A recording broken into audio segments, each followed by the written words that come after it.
열왕기하 8장 16절부터 24절 말씀은 남유다 왕 여호람의 악한 통치에 대해서 기록하고 있습니다. 첫째로 이제 남유다 왕 요람의 통치 기간입니다. 열왕기하 8장 16절 17절 이스라엘의 왕 아합의 아들 요람 제5년에 여호사밧이 유다의 왕이었을 때에 유다의 왕 여호사밧의 아들 여호람이 왕이 되니라. 여호람이 왕이 될 때에 나이가 32세라. 예루살렘에서 8년 동안 통치하니라. 아멘. 자, 북이스라엘의 왕국의 아합의 아들 요람이 왕이 되어서 통치한 지 5년 되었을 때에 남유다 왕국에서는 여호사밧의 아들인 여호람이 30세에 왕이 되었고 8년 동안 통치했다 이렇게 기록하고 있습니다. 여기서 요람과 여호람이 나오는데 이름이 같은 이름이에요. 여호람을 줄인 말이 요람입니다. 그런데 여기 그러니까 북이스라엘 왕의 이름하고 남유다 왕의 이름이 똑같아서 이렇게 구별을 둔 거예요. 동명이인이라. 그래서 이제 혼란스러우니까 북이스라엘의 왕은 요람이다 이렇게 기록을 하고 남유다의 왕은 여호람이다 이렇게 기록을 한 것입니다. 두 번째, 이 남유다 왕 여호람이 아합의 길을 걸었음을 기록합니다.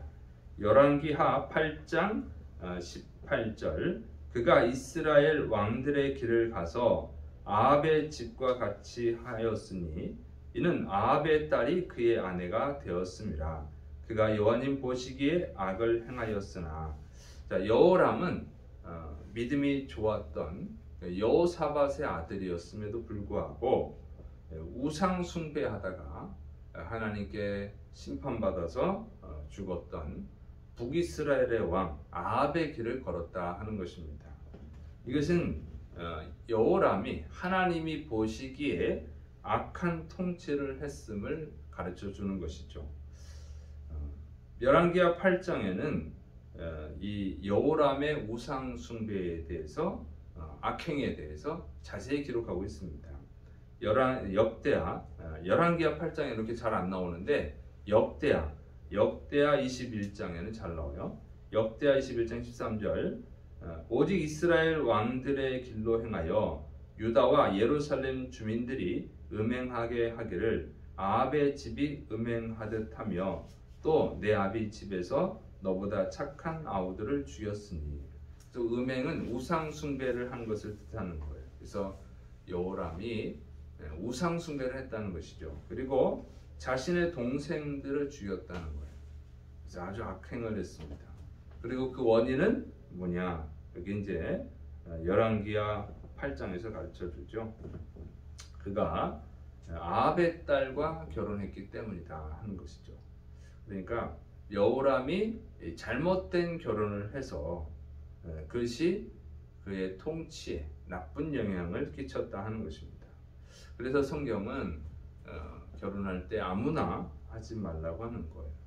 신명기 7장 3절 4절 또 그들과 혼인한지도 말지니 내 딸을 그들의 아들에게 주지 말 것이요 그들의 딸도 내 며느리로 삼지 말 것은 그가 내 아들을 유혹하여 그가 여호와님을 떠나고 다른 신들을 섬기게 하므로 여호와님께서 너희에게 진노하사 갑자기 너희를 멸하실 것임이니라.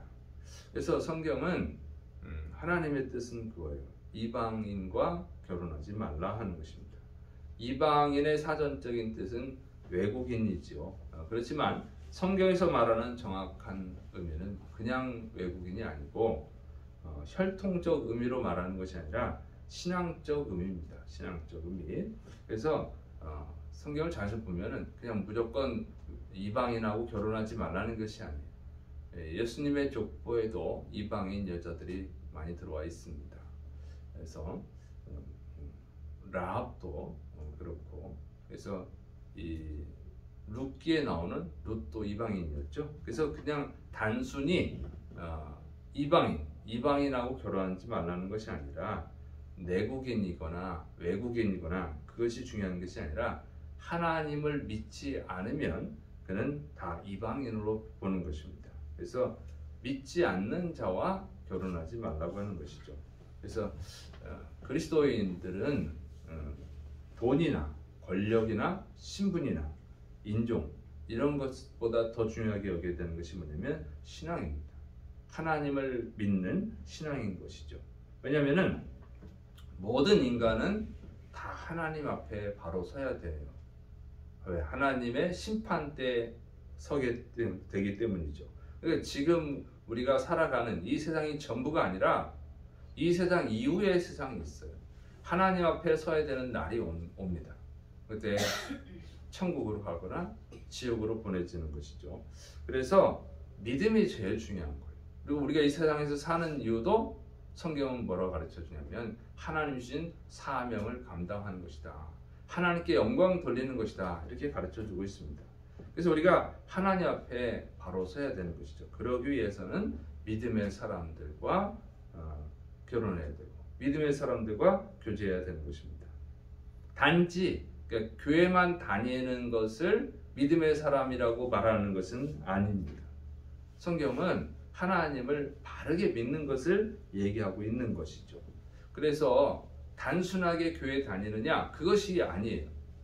이 여호람도 아합의 딸과 결혼했어요. 아달랴랑 결혼을 했는데 아달랴 역시 겉으로는 여호와 하나님을 믿는 자였습니다.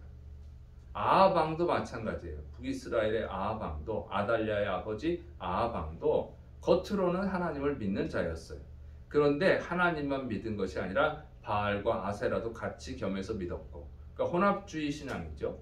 그런데 하나님보다는 바알과 아세라를 더 믿은 것이죠. 이런 차이예요.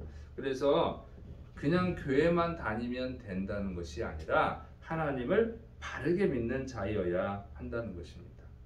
그래서 이 배우자를 선택하는 일도 정말 기도를 많이 해야 되고 하나님의 뜻을 따라야 됩니다. 진짜 믿느냐 안 믿느냐를 봐야 되는 것이죠.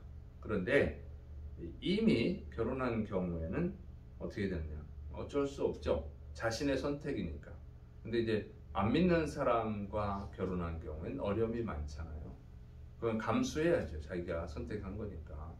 열심히 인내하고 힘들어도 인내하면서 열심히 전도해야 되는 줄을 믿으시 바랍니다.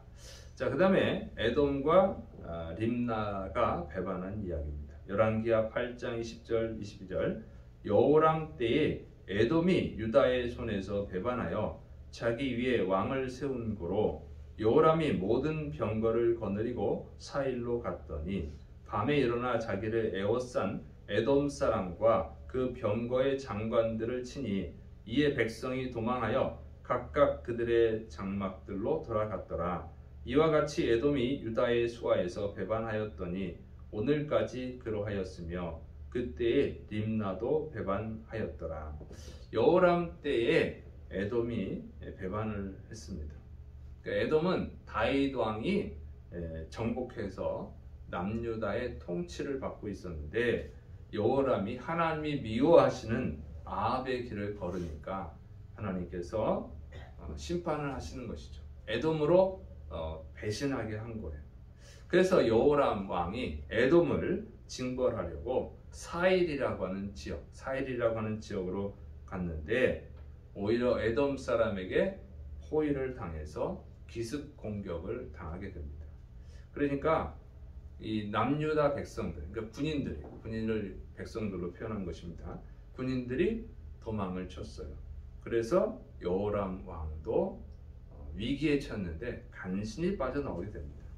그래서 이 전쟁의 패배로 인해서 에돔은 남유다에서 벗어났다 그 얘기입니다. 그리고 이어서 림나 거민들도 반란을 일으켜서 이제 림나도 빠져나가요. 그래서 남유다 왕국이 국력이 약해졌음을 기록하고 있습니다.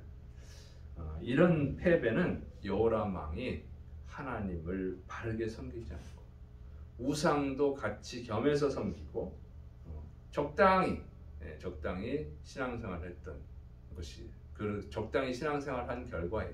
그러니까 아합의 길을 따라가서 악한 일을 행한 것, 우상을 숭배하고 동생들을 죽인 이런 악행을 했기 때문에 하나님이 심판하셨다 하는 것입니다. 그래서 그리스도인은 적당하게 신앙생활하면 안 되는 거예요. 그러니까 교회만 다니면은 하나님이 은혜를 주실 것이다, 이렇게 생각하면 안 되는 것이죠. 정말로 하나님 앞에 바로 서야 됩니다. 그리고 적당히 세상과 타협해서는 안 되는 거예요. 악한 자들을 따라가서도 안 돼요. 오직 우리는 하나님이 기뻐하시는 길을 걸어가야 되는 줄을 믿으시기 바랍니다. 그런데 세상에는 적당히 타협하는 사람들이 있어요. 교회 다니면서 예수님 믿는다고 하면서도 돈과 권력을 위해서 적당히 타협하는 사람, 아니면 적극적으로 악을 행하는 사람들도 있어요. 그러면서도 하나님을 믿는다고 그러죠. 그 사람들은 또 마음에 그런 안심을 할 수도 있어요. 나는 어쨌든 교회 다니니까, 나는 어쨌든 예수님 믿으니까 구원받겠지. 그건 대단히 잘못된 착각이라고 하는 거예요. 하나님을 바르게 믿으면 아합의 길을 걸어갈 수가 없는 거예요. 하나님을 바르게 믿으면 다윗의 길을 걸어간다 하는 것이죠. 이것이 성경의 가르침입니다. 그래서 사람들이 보는 게 중요한 것이 아니고 하나님 보시는 것이 중요합니다.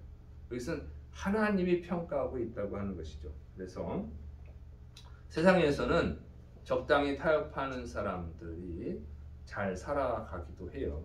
그렇지만 하나님의 심판대 앞에 선다고 하는 것을 명심해야 됩니다. 그래서 여러분은 정말 주님의 뜻을 따라가는 것이 어렵다 할지라도 온전히 하나님을 따라가시기를 축원합니다. 온전히 하나님 기뻐하시는 길로만 걸어가시기를 축원합니다.